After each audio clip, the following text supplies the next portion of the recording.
Motivation বা self help বইগুলার আসলে সমস্যা কি? সমস্যাগুলো নিয়ে আজকে ৪ টা বিষয়ে আলোচনা করব।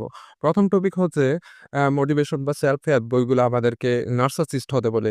তারা বলে যে, "তুমি যেটা করছো সেটাই ঠিক। বাকিদের কথা শোনার দরকার নাই। You are the ruler of your own kingdom."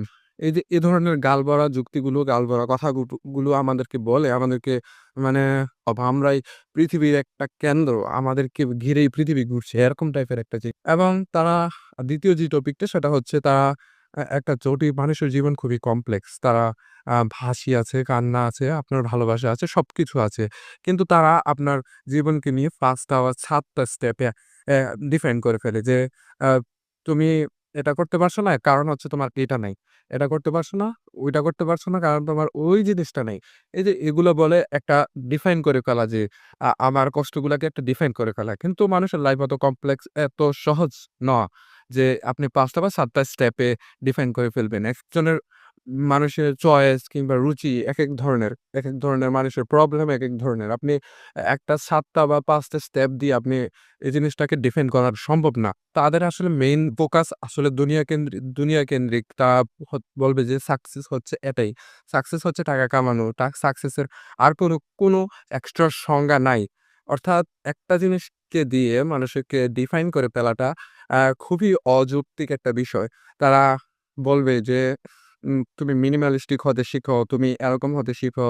তুমি তোমার মানুষকে নিয়ে ভাবার দরকার নাই। মানুষ কি বলছে এটা তো জানার দরকারই নেই। সমাজ কি বলছে সে জিনিস তোমার দেখার দরকারই নেই। তুমি শুধু তোমার দিকে তাকাও।